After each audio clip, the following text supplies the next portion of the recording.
Ladies and gentlemen, if you haven't already taken your seats, please do so. We're about to start.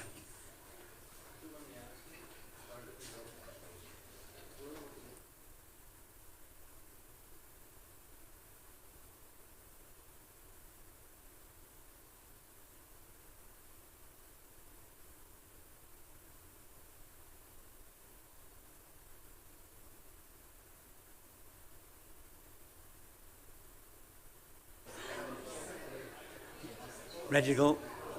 Right, thanks. Good evening, ladies and gentlemen. My name is Larry McDermott, and I have the honour of acting as Master of Ceremonies tonight for the book launch of Rebels to Reels.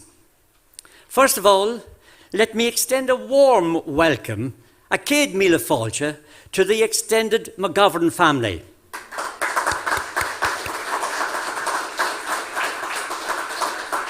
Our American guests. As a local historian, over the years, people have shared their stories and experiences with me, thus broadening our knowledge of the wealth of heritage and history that this area has to offer. For me, one individual, Lieutenant Colonel Dan McGovern, US Air Force retired, stands out. Photograph, please. Stands out head and shoulders above all others, and above me too. I remember looking over him. That photograph was taken just 2 months before his 90th birthday. But to hear from him his lifetime experiences, especially his boyhood escapades here in Carrickmacross during the War of Independence. Now, Patrick Vincent Hoy, in his book Farney in the Fight for Freedom, related from the Irish volunteers' perspective events such as the attack on Carrickmacross barracks. Dan, as an eyewitness to the events within the RIC barracks, enabled us to complete the historical circle. It was a remarkable opportunity, provided by none other than our local librarian, Marita Hughes.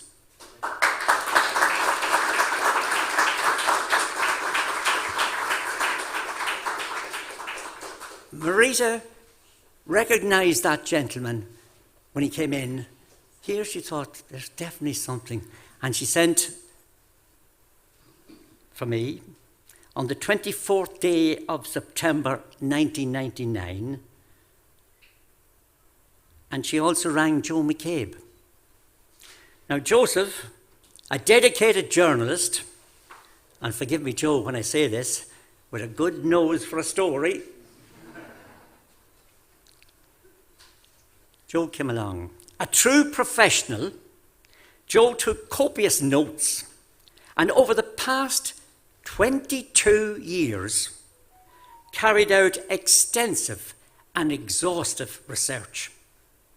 Tonight, folks, we are here to launch the fruits of Joe's labour, Rebels to Reels, a biography of a truly remarkable man, Daniel A. McGovern.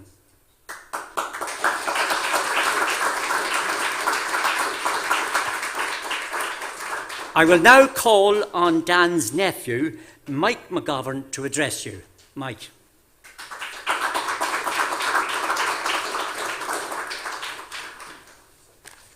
Thank you very much, Larry.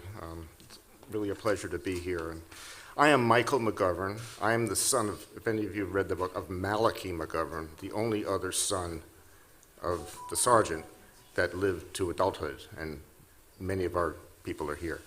I want to thank Joe McCabe for just coming into our family and doing this book, and he's become like family. He's done so much, and we're so impressed with the book, and we've been so pleased to get to know Joe, and we appreciate his research and the effort he put into and the things he came up with that even we didn't know, having had long connections with Dan, who came to our house, stayed with us, really kept up with us over the years.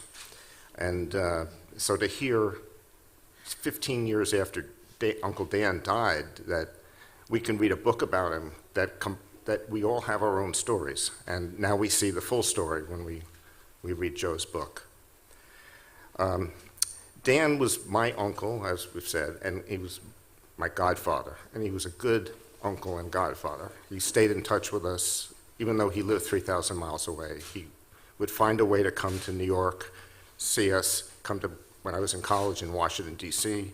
He visited me there.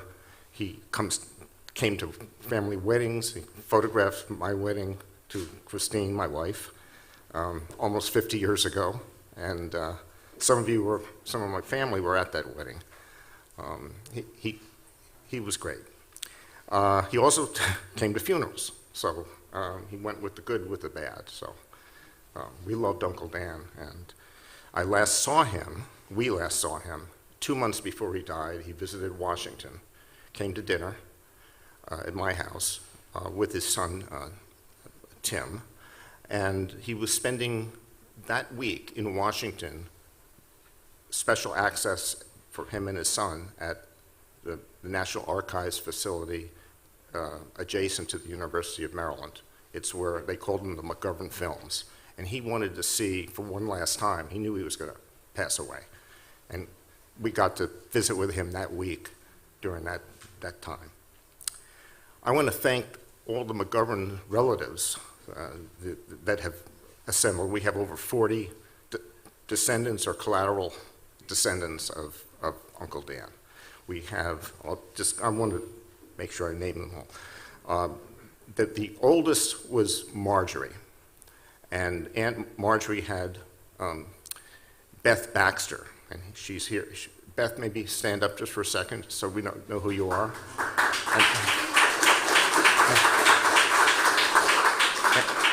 And she's here with her husband Paul and her two lovely daughters, Lizzie and Katie.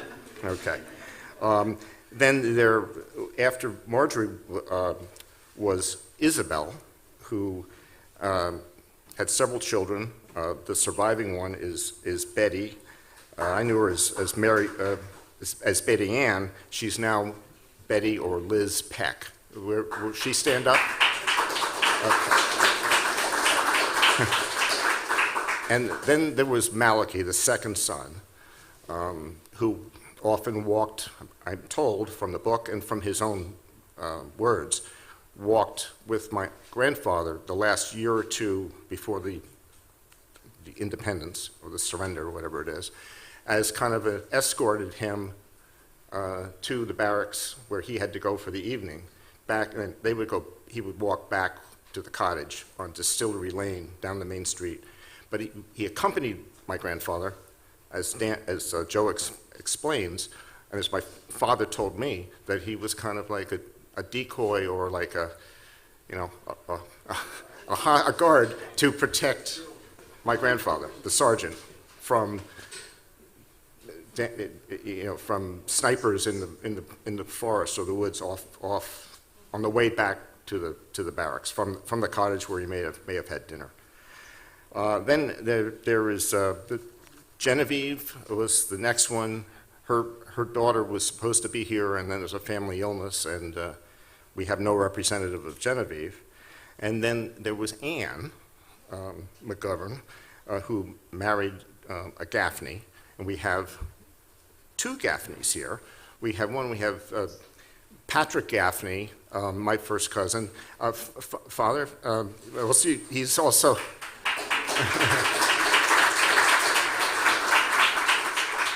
While he currently lives and preaches in Bangladesh, he's been associated with University of Notre Dame in South Bend, Indiana, the Fighting Irish, for over 50 years. And he's only now in Bangladesh promoting Notre Dame in Bangladesh. But I'm sure he'll be back at Notre Dame in not too long. And then there's his younger brother, Mark Gaffney, who is here with his wife, Jean. Oh, he's in the back. and you should have been up in the front with the rest of us. And last but not least, the youngest child, who was born in right before the troubles of 1921-22, the children of, here in Carrickmacross, Elizabeth McGovern, who married an O'Brien, and the three living children, they're all living, so. we have Billy O'Brien, the patriarch of that branch of the family. And we have Patricia O'Brien, and both of New York City, but they also have other places that they go. And finally, the baby brother, John O'Brien, who was the one this afternoon, it's on your national television, is shown taking the flag off the plaque, ripping a flag off, the United States flag, off the face of that building, facing that flag to reveal the McGovern Gate plaque of Dan McGovern and the McGovern family. So, John, what did I say? John. She said I'm the youngest person. Oh, actually the youngest, that's true. Anyway, this is, oh, my own brother, oh, yes. Oh, forgive me. Wait, I was last but not least. Peter McGovern deserves this, if he could stand up. And my beloved younger sister, Mary Ellen McGovern McDonough. And then my sister Annette couldn't be here, but she lives in Ohio. But Mary Ellen is in Virginia. I'm in Washington, D.C. And then, who am I thinking? Joni, yeah. Joni McGovern, stand up.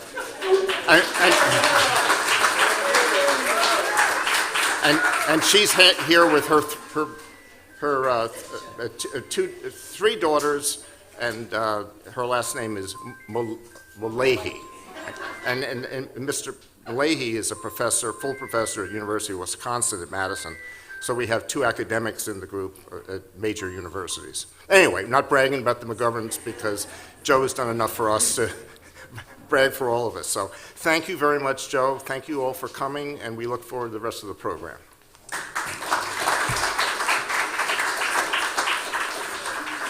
Thank you, Mike, for introducing us to the clan. Now I will call on Joe McCabe to read an extract from Rebels to Reels. Joe.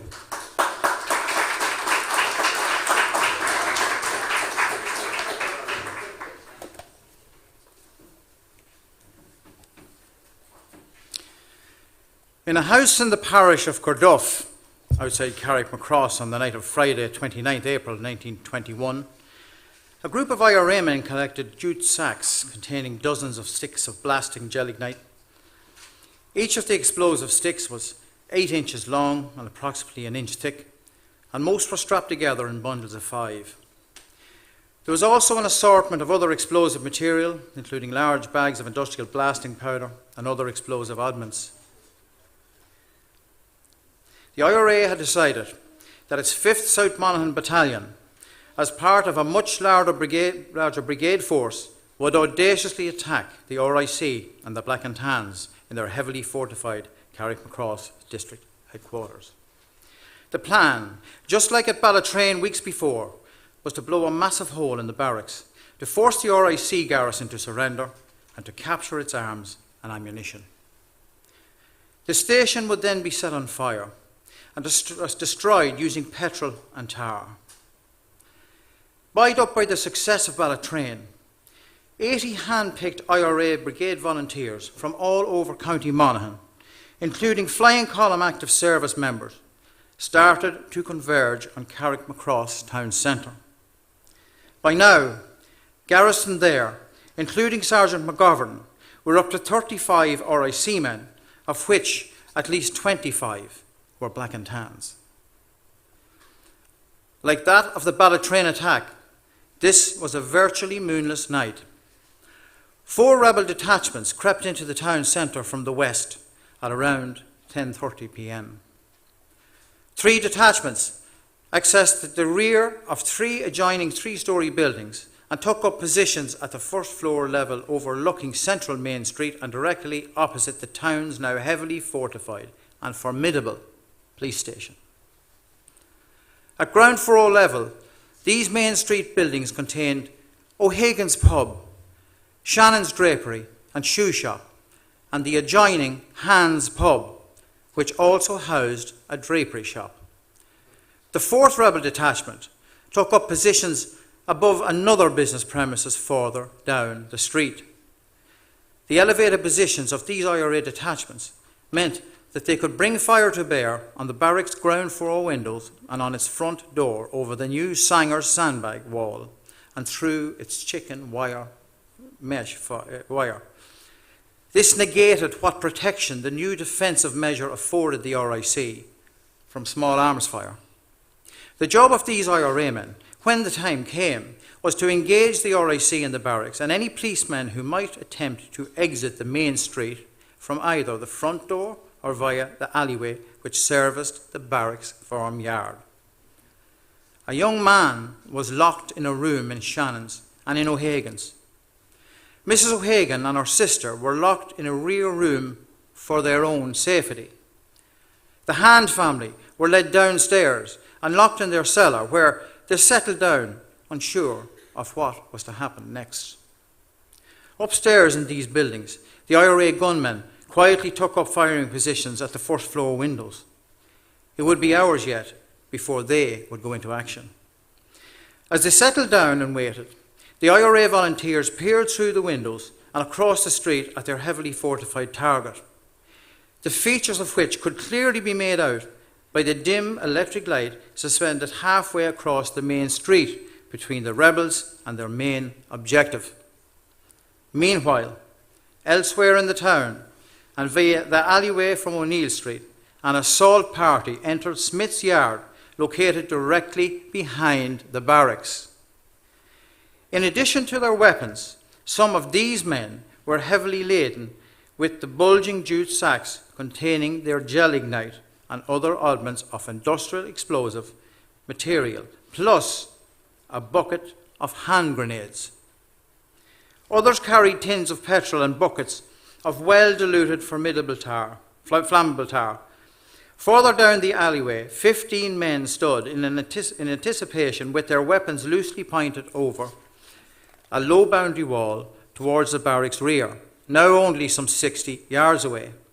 The job of these men was to prevent any of the RIC garrison from escaping from the rear of the building and to fight their way into the police station via Daly Brothers once the explosives had blown and the adjoining barracks wall had been breached. However, that would be several hours away yet.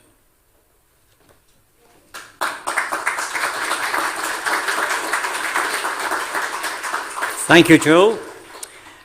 Now, as Mike referred earlier, he mentioned that a member of the family couldn't be here today due to illness in the family, but through modern technology, she is able to address you tonight. Pat Tyson.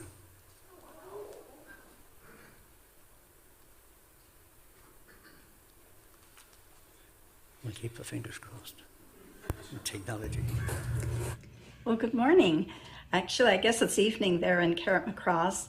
I'll introduce myself. I am Patty McGovern Tyson. I am the daughter, in fact, the only daughter of Daniel McGovern, in which this wonderful book that Joe McCabe published about my father. And it's an amazing book.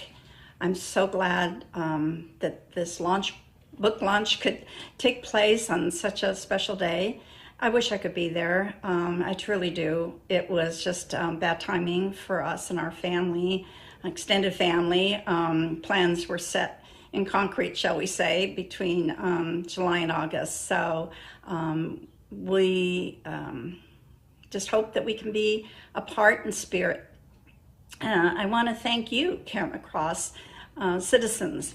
It's a town that I visited twice. Many years ago, in 1968, I actually stayed with the Daly family. Val Daly owned the hardware store, the Daly Hardware, next to the barracks at that time. It was a functioning hardware store.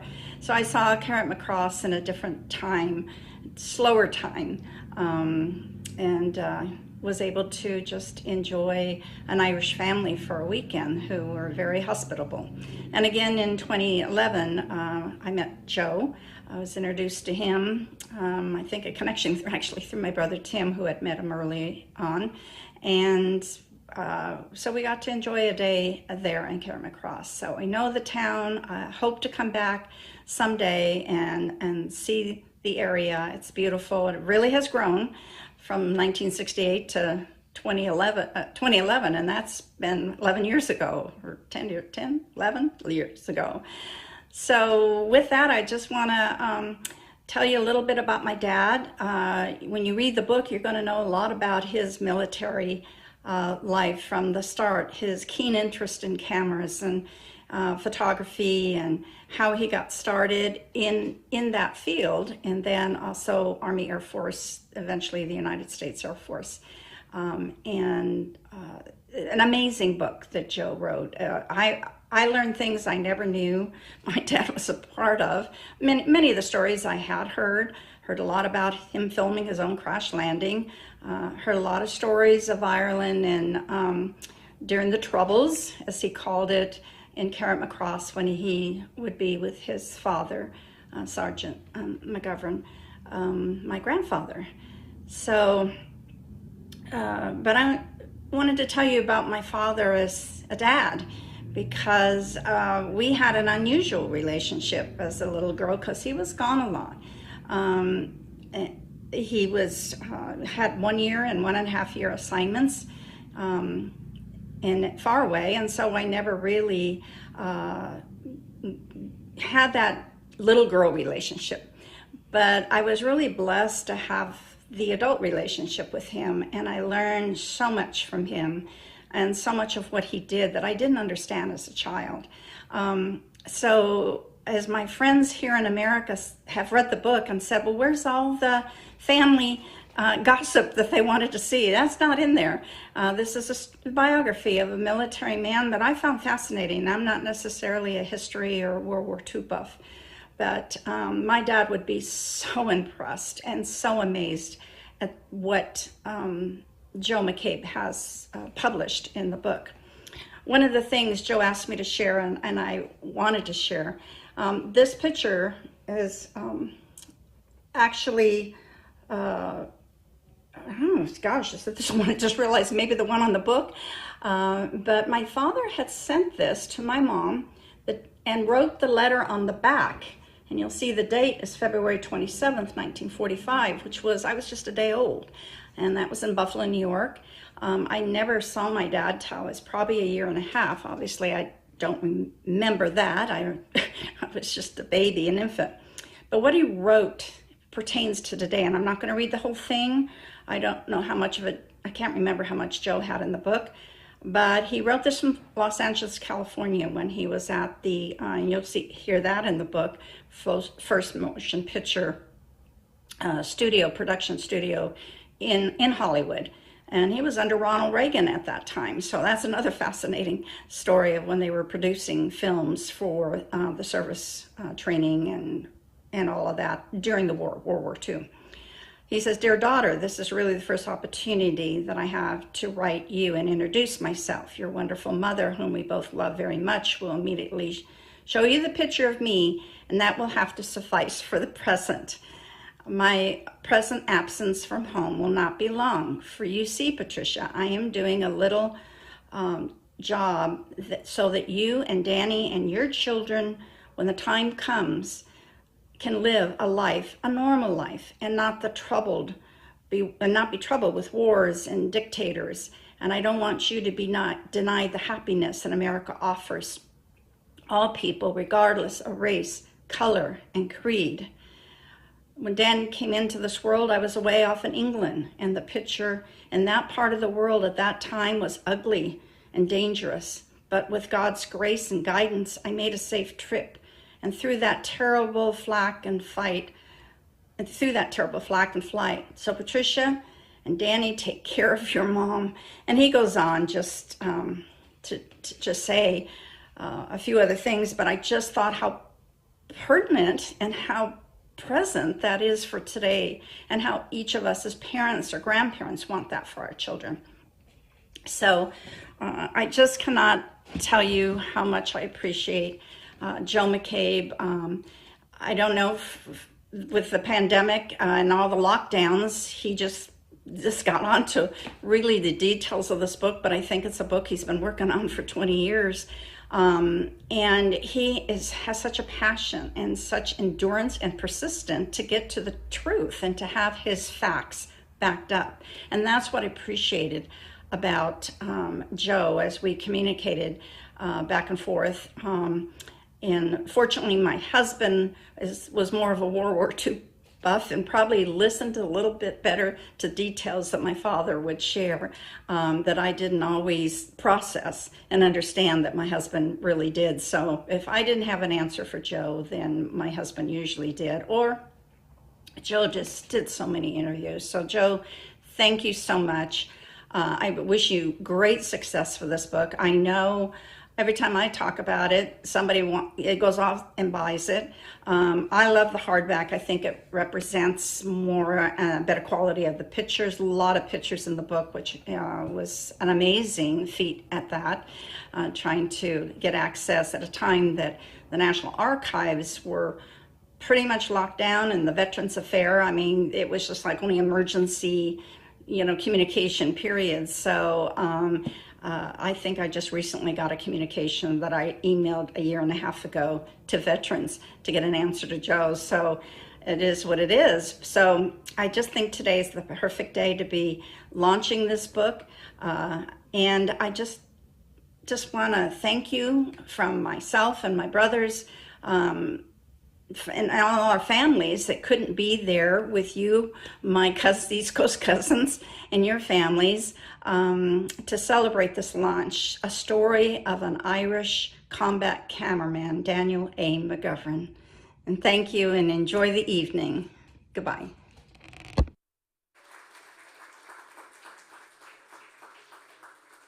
Folks, that was Pat Tyson. Now we have, in the backdrop here, we have a B-17 bomber with Dan on the extreme left there. And those crafts carried no passengers. He might have been a photographer, but if they got into any trouble at all, he had to drop the camera and pick up a gun. He was expected to fight like anyone else. I now call on Joe to read another extract from Rebels to Reels. Joseph.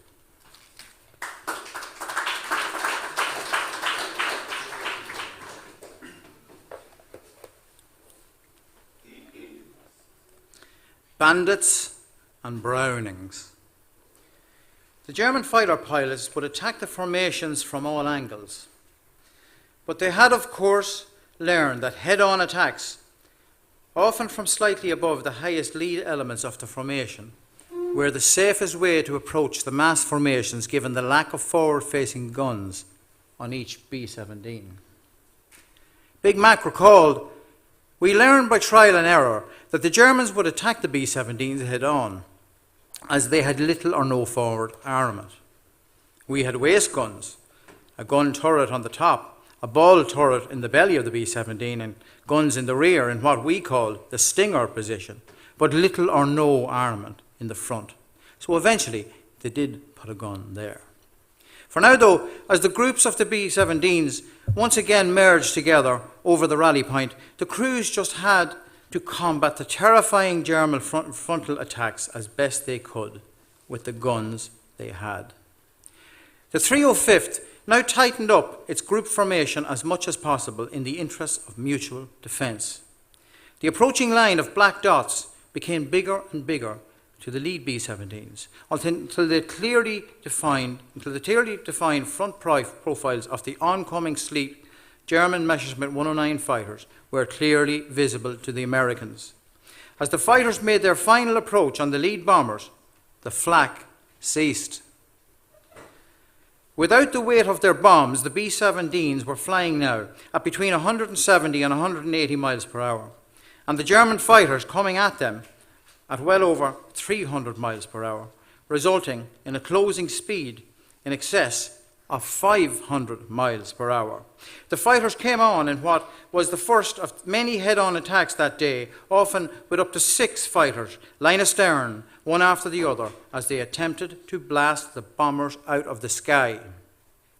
Frequently, the enemy fighters continued to fire to within only 200 yards of the oncoming B-17s before peeling off. For now, a few fleeting seconds, the pilots of the opposing planes were clearly visible to each other before the German fighters flew past the lead B-17s and into the main body of the American formation at tremendous speed.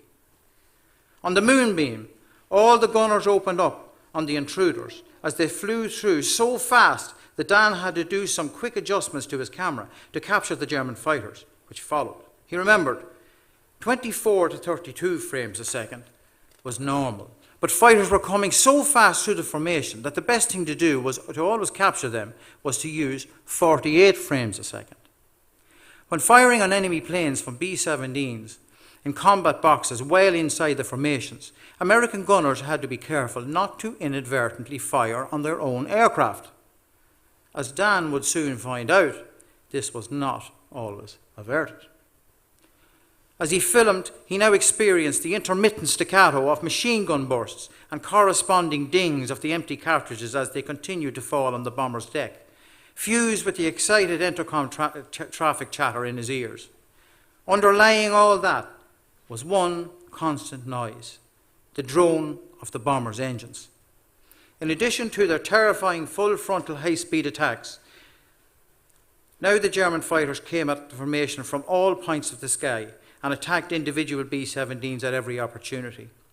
Crew members screamed out the positions of the hostile fighters over the intercom as soon as they were seen, often 3 or 4 abreast, as they fired at the mass of B-17s in front of them.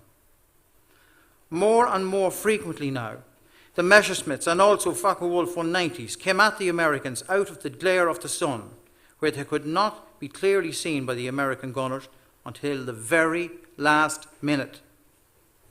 Most vulnerable, of course, were the trailing bombers at the rear of the formation, the tail-end Charlies in Coffin Corner, where the least American machine guns could be brought to bear. Despite McGovern being located well inside the formation, the oncoming fighters still got through, and many frequently latched on to his B-17. As German 20mm cannon and machine guns blazed at the Moonbeam and other bombers around her, the big 50s of the fortresses tried to counter the onslaught. Rounds of German cannon and machine gun fire soon tore through the Moonbeam, inflicting more jagged tears and holes in her aluminium skin. But luckily, no damage occurred yet to seriously threaten the bomber or any of her crew. Then the left waist gunner, Sergeant Lewison, yelled out from over the intercom that bandits were now closing fast straight out in the distance from him. From the radio room hatch, McGovern was tracking a damaged Messerschmitt with his camera, when seconds later, a burst of cannon and machine gun fire again tore through the Moonbeam. Lewison suddenly shouted out that he had been hit, but almost simultaneously, a round struck the steel helmet on Mac's head, snapping the chin strap and hurling the heavy helmet onto the deck of the radio compartment, where it rolled around continuously. Such was the force of the strike. McGovern instinctively froze and grimaced as he took stock of what had just happened. Lieutenant Ney, meanwhile, yelled over the intercom for Mac to render assistance to Lewison. As he moved to put down his camera, he noticed that 2 bullet holes in the interior radio hatch fairing were there over at chest height. These 2 had missed him by only an inch, but Mac realised that the holes were too big in size and were on the wrong side of the radio room to have come from the attacking German fighters. He now moved quickly to get to Lewison and rendered him first aid. He remembered waist gunners were frequently hit, as that was the most exposed position on a B-17. When that happened, I applied tourniquets and bandages. I always tried to make myself useful whenever I could. Lewison had sustained some minor cuts about the eyes, when a series of 3 cannon rounds from the oncoming German fighters exploded to his left, tearing chunks out of the B-17 and cutting the ammunition feed chute of the Browning clean in half. Luckily, though, Lewison was not seriously wounded and soon got back to his gun. He rigged up a makeshift ammunition feed and soon continued his sweeping vigil of the skies before him. Mac got back to his filming duties too, but he now contemplated just how close he himself had come to serious injury, or worse. Thank you, Joe.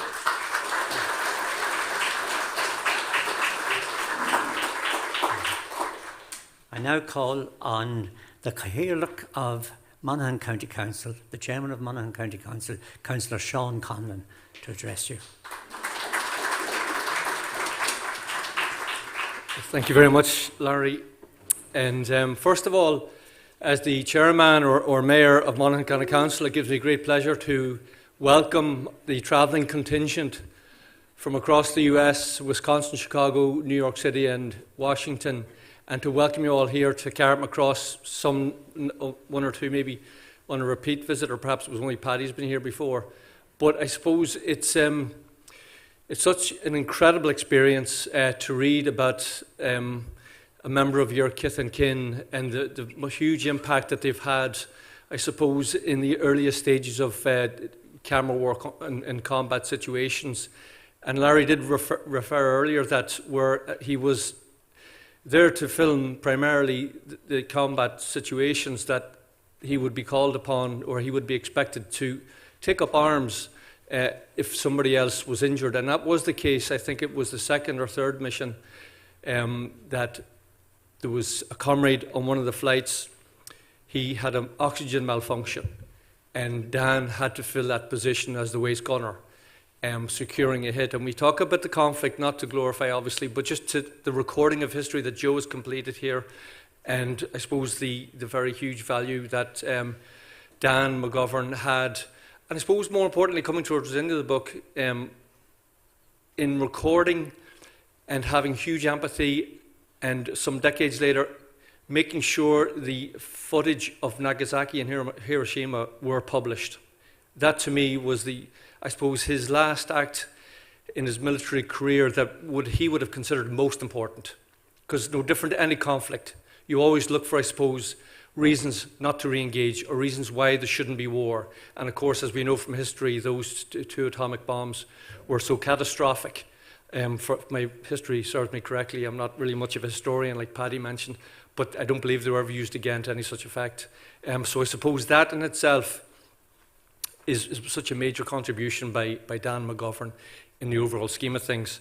But just to turn to Joe, I've known Joe over, I suppose, at least 2 decades. I'm elected 23 years, and just talking about being elected, I welcome my other elected colleagues here from Monaghan County Council. I'm joined here by the Cathaoirleach of the Carrickmacross Castleblaney Municipal District. That's a more localised area, Councillor Aidan Campbell, and other colleagues who I just haven't been able to identify, but I know are present here this evening. And also, before I go much further, I'll not forget about you, Joe. I just want to say a huge, I suppose, gesture of appreciation and gratitude that is owed to Marita Hughes here. It was mentioned earlier at the very start, one of our former council librarians, and then, of course, moving over the years since that period, the work that has been achieved by our current and, I suppose, staff over the years, represented here by Deirdre McCoolidge. Deirdre's over here hiding behind the door. So, and also from our museum section, Teresa Loftus is here as well. I spoke to Teresa earlier. But that, I suppose, that's our contribution as a local authority in making sure, in partnership with Joe, the story would be told as far and wide as possible. And as I mentioned, far and wide as possible, I want to welcome all those who are joining us live streamed, as we've seen with Patty making her very considerable, almost emotional contribution, speaking of her father, and the indelible mark that he left on her, and as amongst all of you, in being such a considerate and kind, caring godfather and uncle, I suppose, and great uncle to some of the younger generations here. But just to say, to go back to Joe, to welcome everybody viewing overseas, But just to say about Joe, I've known him for a good number of years. In his role as a journalist, he would have been following, I suppose, the activities of local authority business, amongst other, I suppose, comings and goings of our community and wider society, locally and nationally. And Joe, in his own words, I watched the video earlier today, having read through most of the book now, I haven't completed it all. But in his own words that he said in a video there, it was from a World War II sort of website, and he was being interviewed. And he talks about how a journalist has the instinct to be hot on the trail of a good story. Well, no doubt, Joe, the words are coming back to you. You certainly were, in this occasion, as is proved by the publication of your book, hot on the trail. And we are so thankful you remained hot on the trail of this book, because it's been nothing but a marvel to read. And you read the first part regarding before Dan and Dan Sr. left Ireland and the family left Ireland. And of course, when some of you, maybe that's your first, most of you is the first time here, when you walk the streets, maybe you've done already, you did a plaque unveiling earlier, but you get such a true sense, as I did, you're nearly like an observer from a distant window, hearing the clatter of the crash and the rat-tat-tat of guns, and the fire enveloping Daly's and a few other locations. But it was written in such a gripping, dramatic style, and it's graphic to no end, Joe. It was such an easy read, and I don't read a whole lot. As Aidan and some of the councillors would know, we spend so much of our time reading local authority and government strategy documents and visionary statements and everything else, consultation things. So this was a pure treasure to get through, as much as I could, at least half of it. But then going on to the first raid that Dan McGovern, again, the detail of that being written, it was absolutely incredible. And what I did as well, watched the video of I know the Memphis Belle. Dan McGovern was hopeful that wasn't the chosen one, but it was obviously chosen for the curious name for it, bombing drive or bombing run or something there. That to raise the morale, and there was a name for it when they took the tour to America. The war, but yeah, Bond, yeah. That I watched that video as well, just to get the capture of it and all, and it's absolutely incredible to think, and all the turrets, and again visualizing Dan on one of the waist gunner turrets in full combat mode with the 50 caliber weaponry, as was the position when they were on air raids. But just to go back to Joe, you're an absolute credit not only to Carrickmacross but to the work you've put in over the years, and I suppose it was like the pandemic over the past few years ago. It created an opportunity to just, right, I'm only just imagining, you says, right, I'm going to finish this, I'm going to complete this and get on with it, and we're so grateful that you did. So just a few items. I share something with our American visitors here in the sense of not just the affinity of the occasion and the book, but just I'm also an American citizen myself, so that's from a unique perspective. I'm also providing that welcome to you. And I knew while living in the States as an adult, I lived both times as a child and I went back in adulthood. We had a very good close family friend, Philip Newt Bonner. Newt, of course, from I think a previous Notre Dame coach or some famous sports person. But he had been a World War II veteran. He died perhaps maybe 10 or 15 years ago. And he had been part of the troops that freed up the concentration camp victims in Auschwitz. And I remember different occasions telling me the story about that and the graphic detail. And I suppose this is what the book has brought through as well. Some of the graphic detail, especially around Nagasaki and Hiroshima. So I just wanted to share that. Just on Notre Dame that I mentioned, and the Reverend, just to welcome you, and just to say, August 29th next year, Notre Dame are playing Navy in Dublin. So if you can't make it from Bangladesh to over to see them play games over in the US, they're playing in Dublin August next year. And just to say that your name was mentioned, and your work obviously perhaps is in relief work or aid agency work in Bangladesh. I got a sense of Dan Sr. He had different postings around County Monaghan in his role as an RIC policeman, and of course coming eventually to Carrickmacross.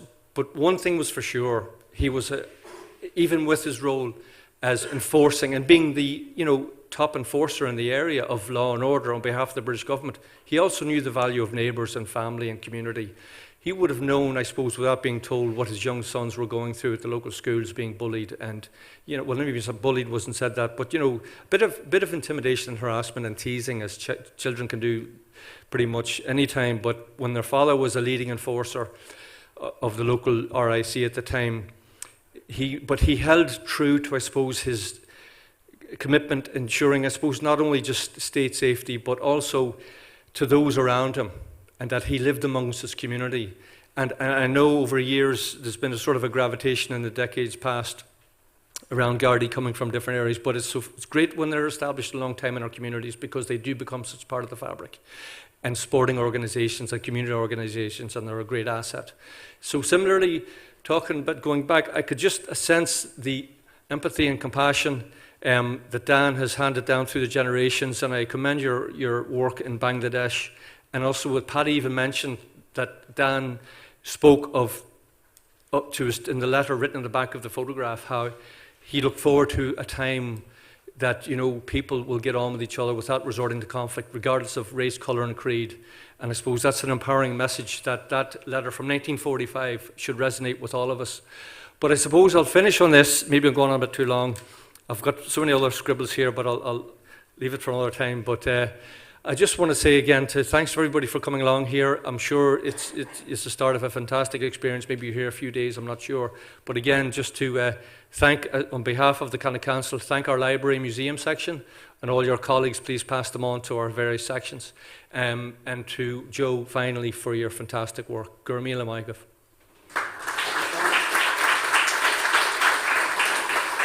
Thank you, Councillor Conlon. I'm now called on Joe to read another extract from the book. Joseph, please.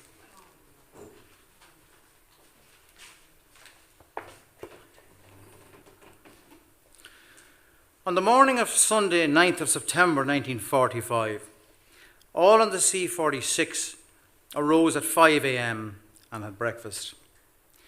Then at 5:45 a.m., with a bus, a car and drivers provided by the Japanese Navy, Mac and his team, as part of McCreary's correspondence party, drove off across the mountains for Nagasaki.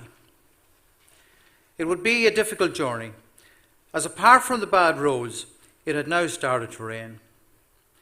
For assignments such as this, Mac had now taken to carrying 2 personal IMO cameras, one loaded with black and white film and the other with colour, as well as a 16mm colour filmo and a stills camera. When he set out for a day's filming, all 4 cameras were always locked, loaded and ready for action. Dan remembered the unfolding scenes of the aftermath of the atomic detonation as they began to approach Nagasaki. Quote, "Every village we passed through was deserted, with not a soul in sight. Gradually the roads began to improve. Closer to Nagasaki, they passed through a series of tunnels.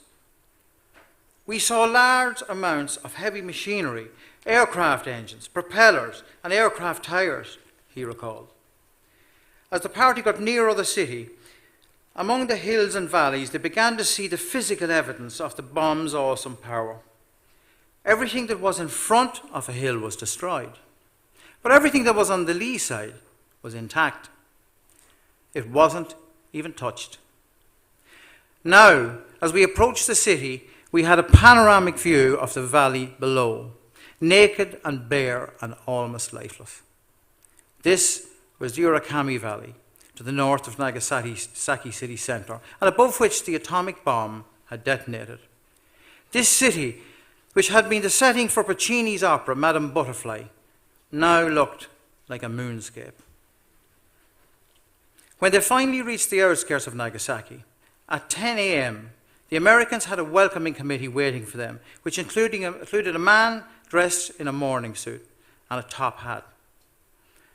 Maybe he was the mayor, but he had a table there with a flower and a little vase, and there was also some sake, McGovern recalled. Mac and his team, along with the correspondence party, were amongst the very first outsiders into the city, as no Americans or Allied occupation forces had as yet reached it. For information and advice, they made for police headquarters. and the superintendent of police. Dan recounted, he was happy to see us, and after some tea we sat down for a conference. They were informed by the police superintendent that as far as the local police were concerned, occupational forces led by the 2nd US Marine Division would not take over the city and its environs until September 23rd, 15 days away.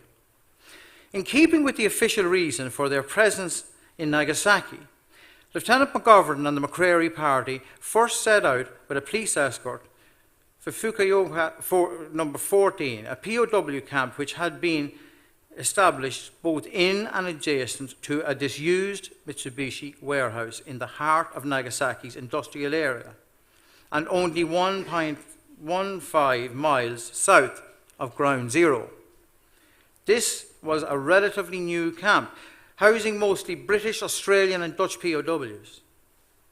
The warehouse had been remodeled to facilitate the prisoners, most of whom were used as forced labour in Mitsubishi's production facilities nearby, which included factories, foundries and shipyards. In his early months in Japan, McGovern always sought out former prisoners of war in the camps.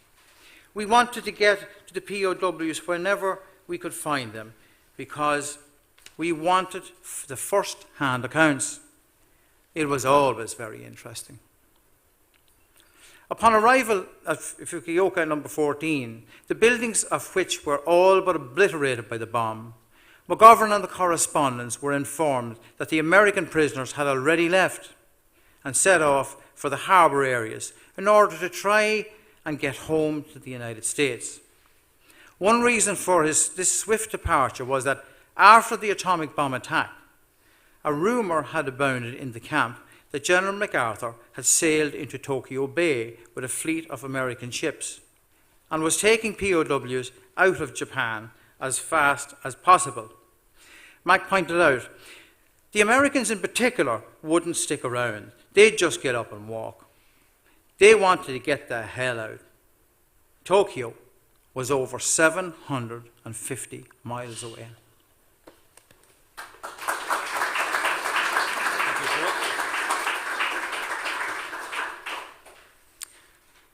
Councillor Conlon referred earlier to the fact that Carrickmacross and Castleblaney are a combined municipal district.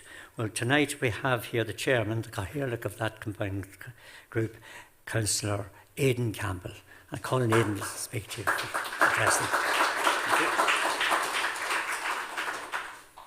Thanks very much, Larry. Firstly, can I say a céad míle fáilte to all our American friends. It's great to have you home in Carrickmacross. I hope you're having a great time, and I hope everybody in Carrickmacross is making great of you, because I think they should. So, céad míle fáilte. Cathaoirleach of the county, Councillor Sean Connolly spoke very well. I know we have other elected members. I see Brendan Smith coming in earlier on there, and I know we have some of our council colleagues out the back. The event has been live streamed, so hello to everybody who's watching us live. So we're going to America, I'm sure, to all the McGovern family in America. Tonight, it's a great night with the launch of Joe's book. It's a fantastic story. I'm not going to go through any more of it than you've heard already, but tonight brings a story to life, and Joe's book brings a story to life. An incredible job done by Joe, an incredible story. The first thing this morning I got when I woke was a text from my sister in Dublin. Are you going to Dan McGovern's book launch in Carrick tonight? That was me sister-in-law in Dublin listening to the radio. So we're on the radio in Castleblaney and in Carrickmacross and in Monaghan, and we're on the television, even though we're pulling down the flag maybe that we shouldn't have been doing earlier on. So we're hitting the headlines, and that's great. So I think tonight could be the start of something even bigger. And I know Joe has plans, has further plans for the future, but we look forward to them plans, and we look forward to welcoming you back to Carrickmacross and to Monaghan in the future. We really look forward to seeing you again. Maybe finally, I'd like to thank Deirdre McQuaid here from the Library Services. As our Cathaoirleach said, Deirdre is working with the Library Services, and again, Miriam, well done to Miriam for the initial contact, so well done. But Deirdre and Teresa, Monaghan County Council are funding some of tonight's live streaming, so that's Deirdre. I was Cathaoirleach last year and I got to work with Deirdre, a fantastic person, and as I said earlier, sometimes when you think of the library you think of books, but it's much, much more than books. And all our information up here and our bits and pieces from our museum as well are worth having a look at. So Joe, I want to wish you the very best with your book, and onwards and upwards, and thank you everybody and have a great evening. Gora Maigat. Thank you, Aidan. Thank you. Now, Joseph, I'm going to call on you now to make a speech. No more extracts at the moment, just a speech. Let's hear it for Joe.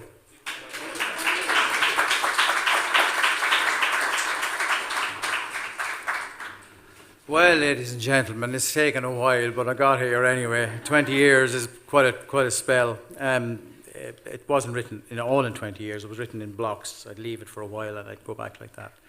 I just want to welcome you all here this evening. It's very honoured that you're all here, particularly the McGovern family from all over the United States. Cathaoirleachs, both of them here. Sean Connell's an old friend of mine. We were in a diving club, by the way, is how we got to know each other many years ago. And I always told everybody else all he was really looking for was the floating vote. But anyway. That's an old one, Sean. Yeah.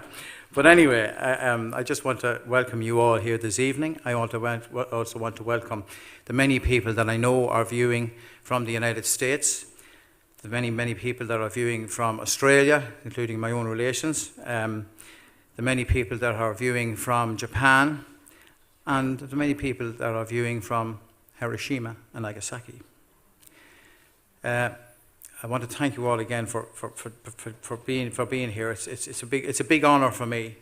When I met Dan McGovern, I had interviewed so many different people and stuff over the years and that, and I sat down and I was listening to Dan, and this story started to unfold, and I couldn't really come to terms with it for a few minutes. You did what? And the next thing, yeah, and he told me all these things, amazing things that he did. And we got into the interview more and more and more, and it just became this jaw-dropping experience for me. It was one thing after another. Pieces of history that I'd been reading about for years and years and years and years and years. And I couldn't believe it. I believed it, of course, but he was the real deal. I knew that. And a lot of people have said to me, I said this to a few of you last night, and I said to a few other people, people have read this book of mine, and they said to me, at least half a dozen people have said, he was a regular Forrest Gump, wasn't he? But of course, it's true, because all these amazing periods of history, and here was a man from my town that had been there, experienced it, not just in my own town, but all around the world, and all these amazing events in history, and that he'd experienced it, and he'd filmed it for posterity. That was one of his greatest things. I want to tell you a little story, something I think is important. I'm going to tell you the beginning of this story, and don't let me forget to tell the end of it later on, because I may drift. Ever since I was a young boy, my father, God rest him, he died the same year as Dan, funny enough, my father Paddy. And he used to tell a story about our grand-aunt Teresa. My family was, on the McCabe side, was reared in Thorney Village in Marracloon.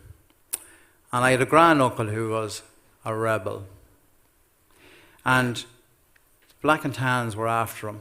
And my father always used to relate the story to me that the Tans raided one particular, very early morning, I think it was. And that my Uncle Eddie had been up early, as most people in Ireland would be, and he was shaving in the mirror. And in the corner of the mirror, behind him, through the window behind him, he noticed a Black and Tan. And he said, oh my God, I got to get out of here. So we cleared out the back window, right through it, skedaddled right up the hills at the back. At that moment, the Tans burst into the house. The whole house was asleep, a lot of people there. And they started going after him and firing on him through the windows, and they ran around the house, fired on him. And there was a buck goat strayed into this hail of fire and was killed stone dead. And this story was told to me for many, many years. I may as well finish it actually now, because I think I can't really just leave it hanging like that. This is after my Uncle Brian had read the book, the draft of it. He said to me, that's an amazing book. He says, I've only read 3 books in my life, he said. He said, I read Robinson Crusoe, I read a book on Red Cloud the Indian, and I read your book. And he read it in 1 week. Stand up, Uncle Brian, for a moment.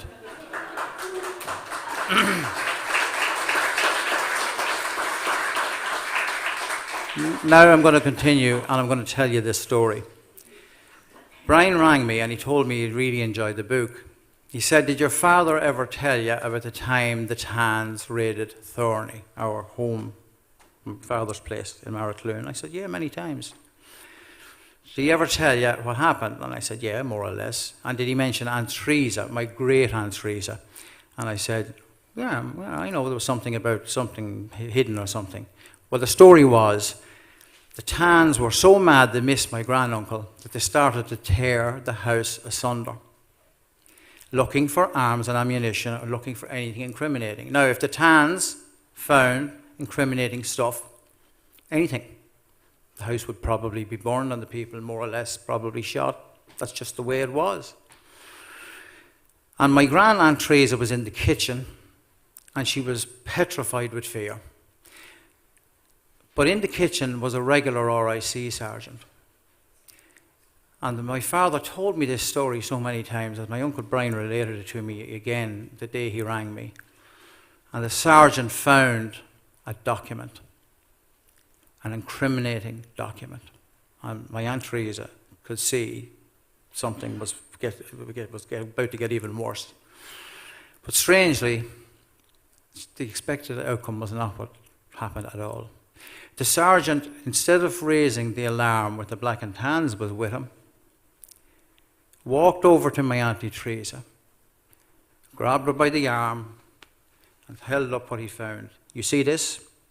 You stick this up your arm. Now, up your sleeve, as quick as you can, or there's going to be hell to pay here. Put it up your sleeve. And she was flabbergasted, and she did. The tans left, and the sergeant with them. And nobody was ever injured or harmed or anything. My granduncle still got away. And my Uncle Brian was able to remind me. I'd forgotten it because it's been so long ago. He says, that was Sergeant McGovern. So can you imagine all the years writing this book? And here was a story I had heard from I was really 3, 4, 5 years old. Little did I know that years later, this amazing man would have done something to save members of my own family. What's the chances of that happening? But I just wanted to relate that. I think it's very, very important.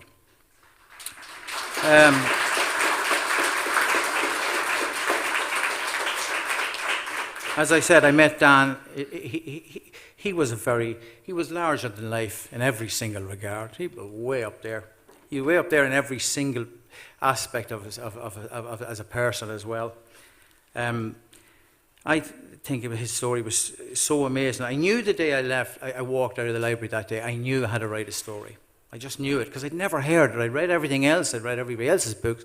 I knew that this had to be a story that had to be written. I think that by you being here tonight, celebrating the launch of this book, it's the launch of my book, yes, but I believe that this is the first time ever that this remarkable man and his life and his career has been celebrated. And that's how I feel about this. I want to thank a number of people There are so many people out there that helped me so much with this book. It's just impossible to list everybody. The back of the book, the acknowledgements, is 4 or 5 pages long. I hope I haven't left anybody out, but it's there.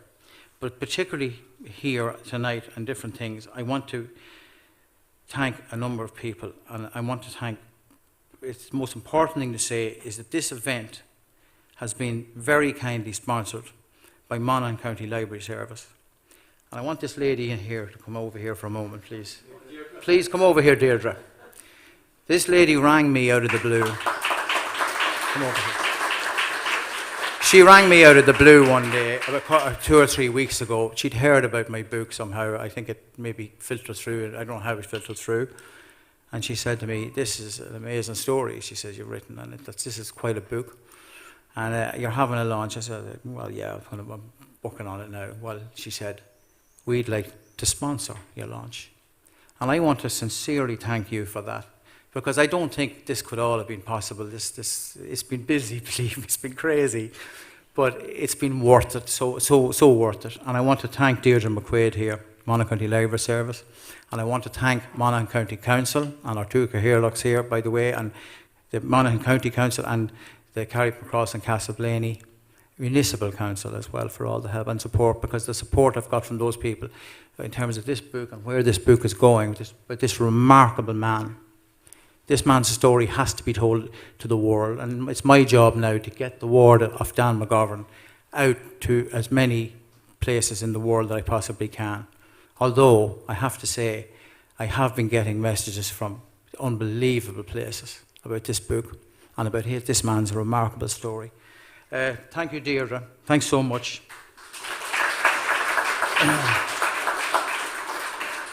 I want to thank the McGovern family for first and foremost being here. I want to thank Patty. Pat, I know you're looking in there, and all the rest of the McGoverns at home. It's an awful pity you couldn't be with us. Everybody here understands fully the circumstances and knows the reason why you can't be here.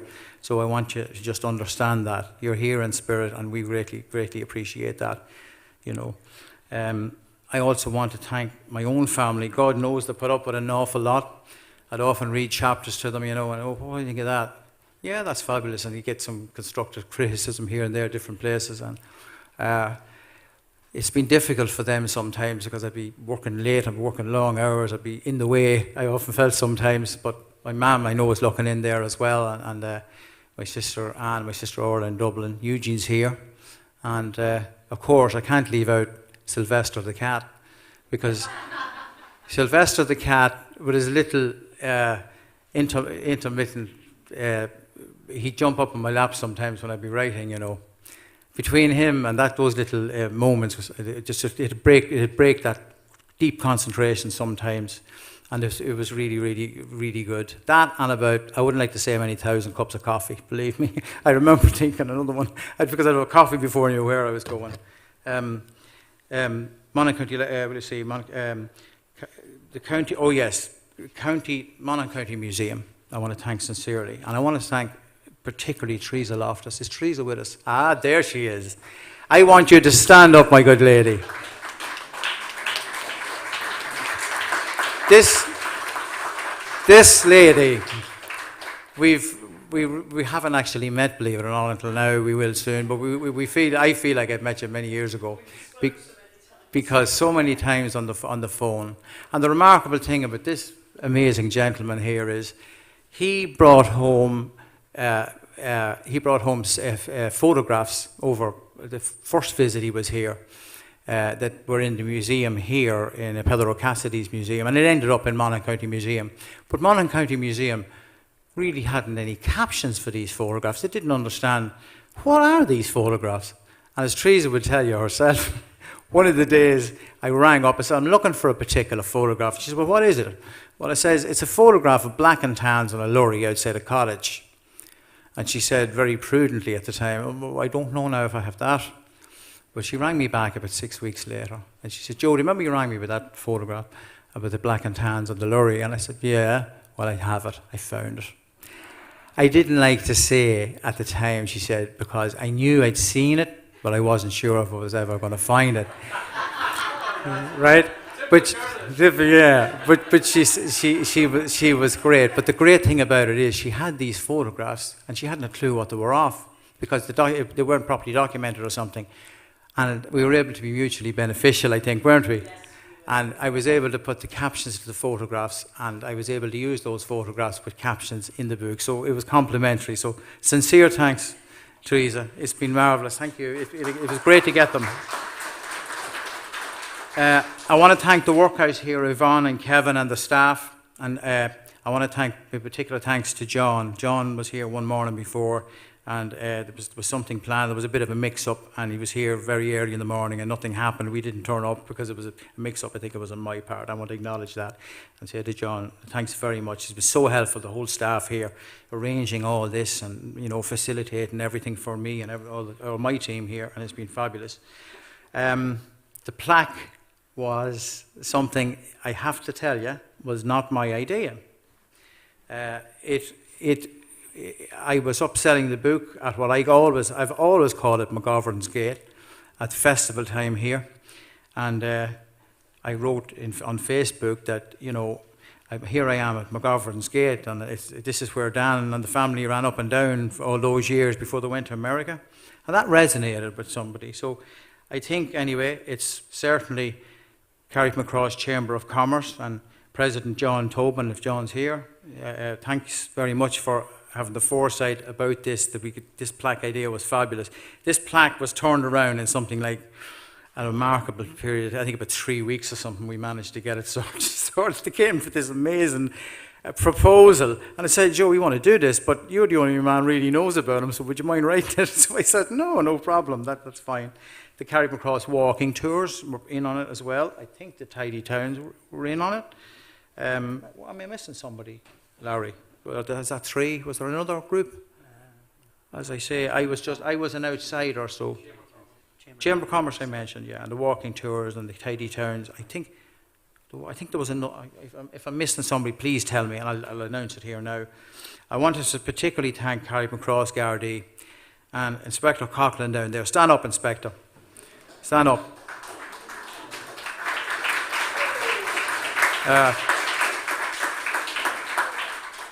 Inspector Coughlin has really pulled out all the stops. He's worked so hard on this, and you know there was a bit of a buzz, I think, about the station, the fact that you were coming, and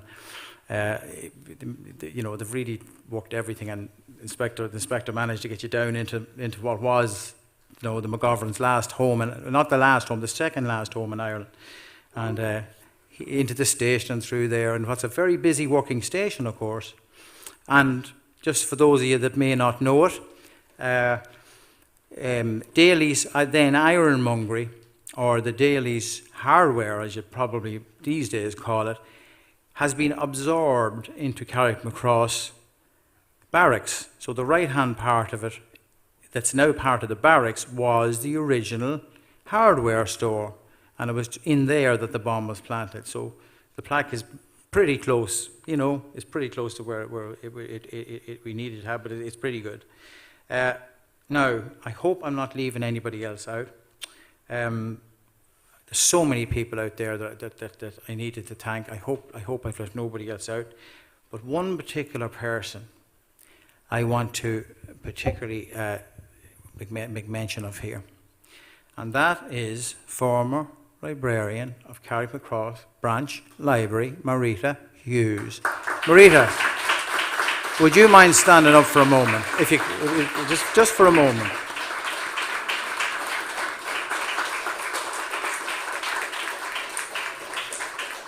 This lady here made the phone call that made this book happen. That photograph was taken with me and Dan in the library. And all this whole story, 20 years in the making, really, I suppose, of putting it together, would not have happened without that fantastic lady down there. She had the foresight to ring me and tell me about this amazing man that had this amazing story to tell. And I want to acknowledge that. And I want to just do something now in recognition of Marita. Have we got what I'm looking for out there? Yeah, very good. Just 1 second now. Just bear with us, folks. We haven't much more to go, I think, but While we're working on that, I want to say Daly's Ironmongery, okay? Would Mona Daly please stand up if she's here? There she is.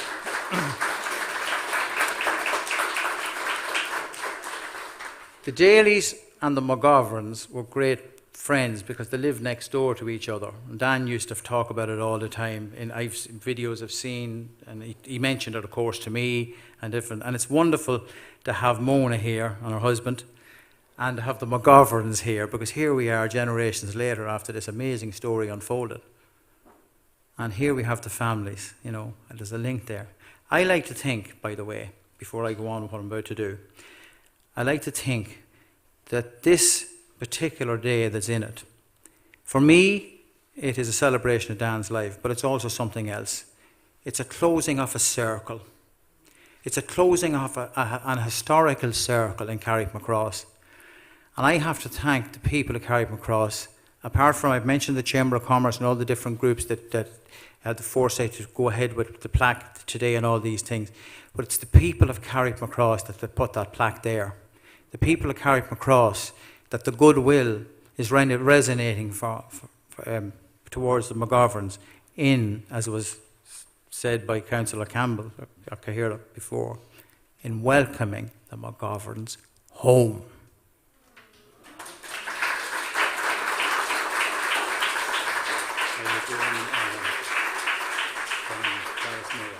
Huh? Oh yeah, I wanted the flowers first though. No, just one wee second.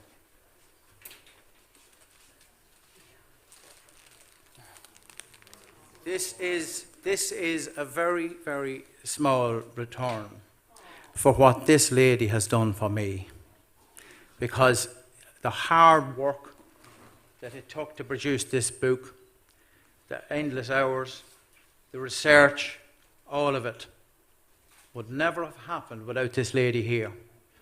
This is one class lady, and I think the world of her.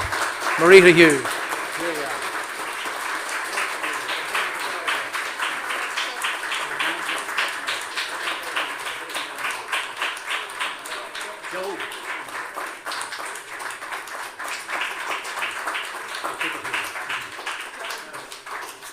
Now, I'll take it and put it back on the table.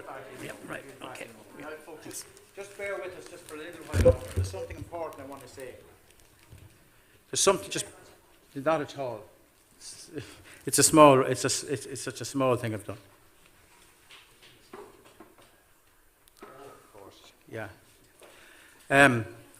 Just before I move on, I want to thank all the my ex-teachers, by the way, that taught me English and different things. Breda Maroney Ward and Michael Smith. Are they here somewhere? I think they're here. Oh, they're out the back. I see them there now. And Pat Drury hopefully is there too.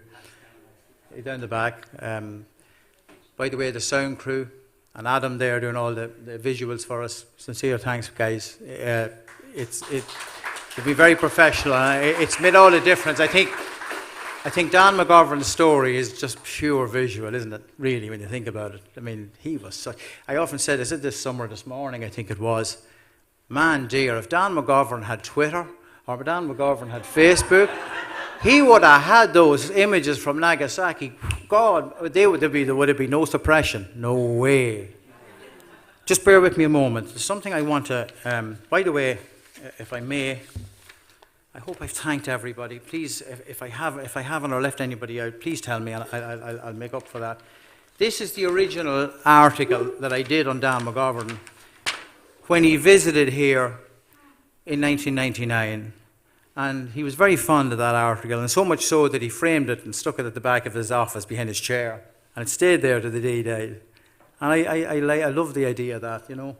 That's what started it all. And I have so much left over from this particular article. That's really what was the basis of this, you know. I just want to bear with me a moment. Bear with me a moment. I hope yes. I want to read a letter, an email that I received only in the last couple of days. No, go back where we were. Fine, this one. This is Don and Doris Moore on the wedding day on the 27th of August, 1942. Don Moore was a pilot with the 305th Bomb Group, with which Dan McGovern flew and filmed, and they were based in Chelveston in England.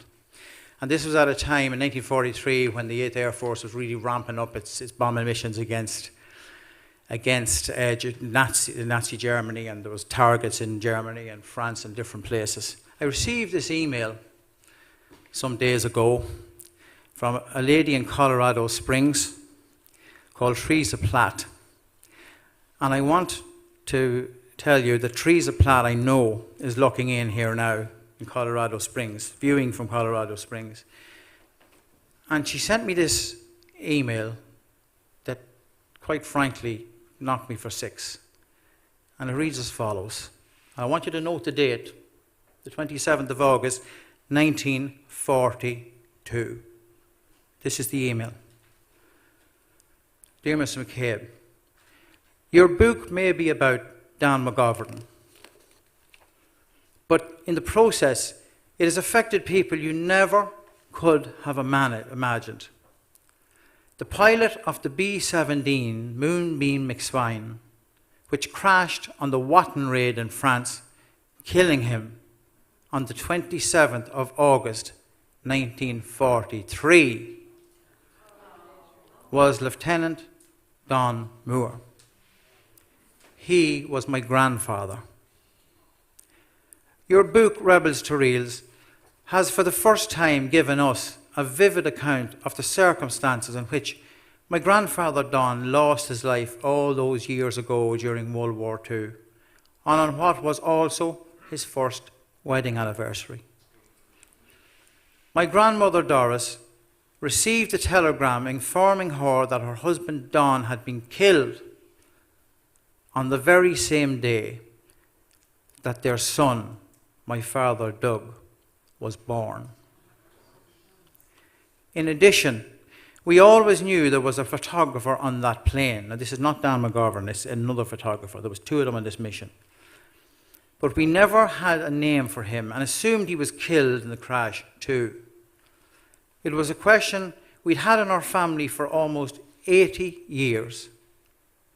Your book has not only answered that question, but informed us also what happened to that photographer, who was Bill Wood. And here is something for you. The B-17 Hellcat, on which McGovern had his first crash landing, was in fact Lieutenant Moore's more regular plane. It is the only B-17 he flew, which he referenced to my grandmother. He sent her a picture of it, and one maybe even taken by Dan McGovern. That's the picture. Wow, what a surprise, she says. Thank you.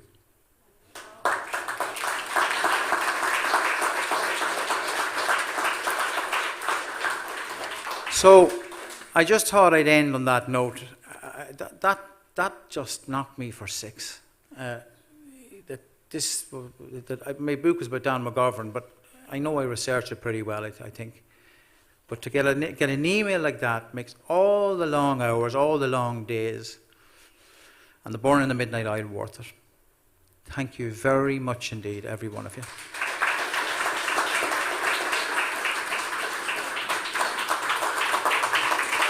Well done, Joe.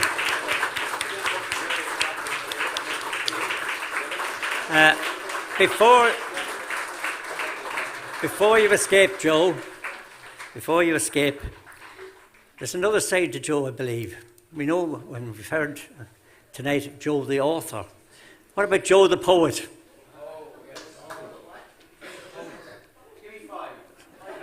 This might come even as a surprise to his Uncle Brian.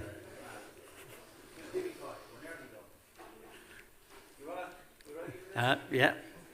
Sock it to them, baby. You may not know it, and some of the local people may not know it, but I love writing poetry. It's a side to me I've always kept quiet. I haven't told many about it, but it just sometimes I'm moved to write poetry. And for this particular occasion, for me, it's one of the most important days of my life, no question. Dan McGovern he's become an integral part of what I'm about, you know. he did all the things that I've only read about and would have loved to have witnessed. So just bear with me. This is a few words I've penned. I called it McGovern's Focus, but that's a working title, but the main bit of it's coming up. McGovern shot neither bullet nor shell usually. Instead, he had a visual story to tell of historic events for Air Force Command with his movie or still picture camera in hand. A police barracks in Ireland was his boyhood abode, where a rebel explosive had failed to explode. From a conflict that tested his early resolve, a remarkable cameraman would later evolve. For Uncle Sam's Air Force, he found nothing fonder than flying aloft in the wild blue yonder. He filmed on aeroplanes at high altitude, shooting images for history of great magnitude. He filmed in the White House for FDR, but cameramen were needed to film the war. And to train them, they needed the best that they had. So the Air Forces called on their young Irish lad. He taught all his rookies about camera perfection, about IMOs and filmos and lenses selection, about angles, perspective, and what film to use on the ground or in airplanes with busy air crews. Into the fight for the freedom of nations, he sailed off to Europe to film formations of B-17s. What a sight to behold! The 8th Air Force's story, it had to be told. He flew through the gauntlet of fighters and flak. There was always the chance he would never come back. Yet Big Mac he filmed through this aerial hell to make famous a bomber called Memphis Belle. Twice he crash-landed with engines all out. This meant that his Air Force career was in doubt, but a stateside recovery in all was terrific. So our Dan was deployed to film the Pacific. Into Japan at the end of hostilities, provided all manner of film possibilities. But in Nagasaki and Hiroshima, he filmed in awe all the atomic devastation and death that he saw. He could have gone home, but he decided to stay. For him, for posterity, come what may, the historical footage we all have today of this combat cameraman, what more can I say?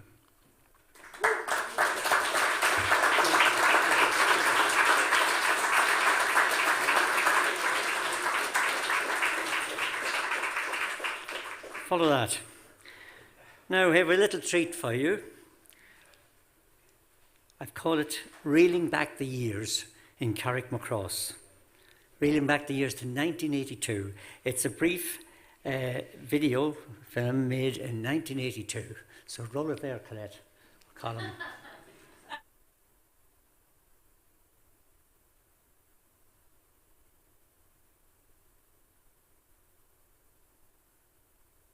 Flipping his hat by the convent gates.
there's little more for me to say, other than to say that signed copies of the book will be available, signed by the author, and they'll be available here afterwards. And that there's refreshments, courtesy of the workhouse here tonight. There's tea and coffee, I believe. There is, and some more, I hope, as well. Right. So I hope you enjoy the night, and thank you for coming along.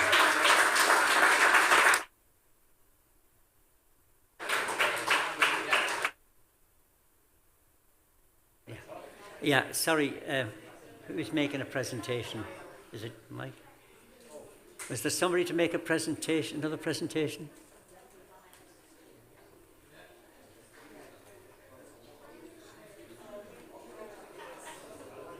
Do you?